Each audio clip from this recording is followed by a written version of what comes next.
मैं हरीश असड़ी, प्रभारी चांदनी चौक जिला पूर्वांचल और किसान मोर्चा।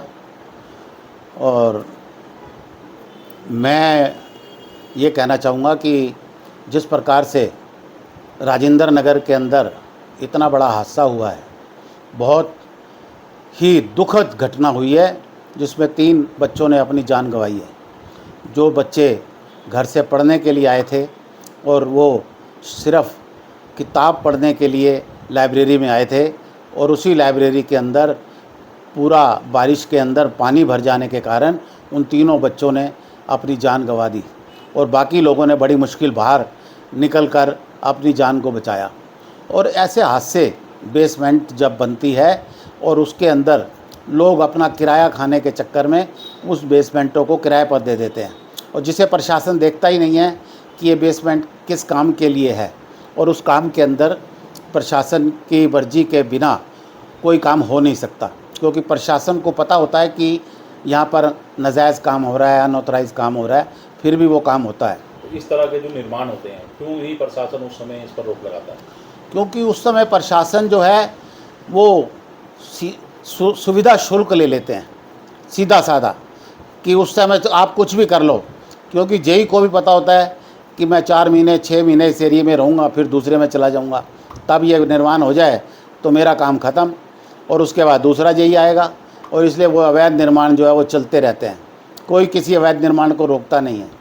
लोगों की जान से खिलवाड़ इस तरह से किया जा रहा है प्रशासन द्वारा, तो क्या लगता है कि किस तरह से इस पर कार्रवाई संभव हो सकती है? मेरे हिसाब से तो इन लोगों को FIR दर्ज करके उस जेई के ख़िलाफ़, जिसके समय में ये बेसमेंट बनी थी, उसके ख़िलाफ़ भी FIR दर्ज होनी चाहिए कि उसने ये बेसमेंट बनाई, उसके मानकों का पालन क्यों नहीं किया गया, जबकि उसका पालन होना चाहिए था कि उसमें क्या क्या चाहिए और क्या है क्या नहीं है।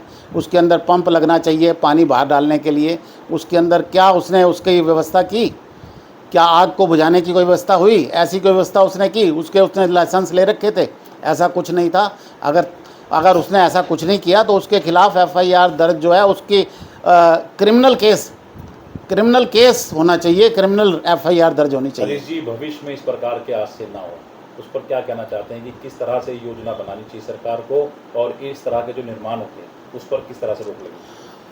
अब हमारा क्षेत्र मॉडल टाउन विधानसभा है, यहाँ पर इतने अवैध निर्माण चल रहे हैं, कोई सुनने वाला नहीं, कोई पूछने वाला नहीं।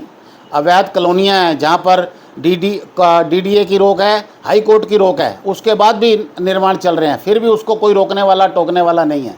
और उसके बाद जो है पूरी तरह से जब तक प्रशासन जागेगा नहीं, जब तक कोई काम होने वाला नहीं, और उसके लिए प्रशासन को जागना पड़ेगा और उसकी इंक्वायरी, उसकी जांच बिठानी पड़ेगी। किसी जो जज हैं रिटायर्ड, उनको इसका मुखिया बनाकर इसकी जांच होनी चाहिए कि जितने भी अवैध निर्माण हो रहे हैं वो किसकी शय पर हो रहे हैं और किसके कहने से हो रहे हैं। अगर कोई कितना भी बड़ा नेता हो, कितना बड़ा भी आदमी हो, अगर वो अवैध निर्माण करा रहा है तो उसके खिलाफ़ भी एक्शन होना चाहिए।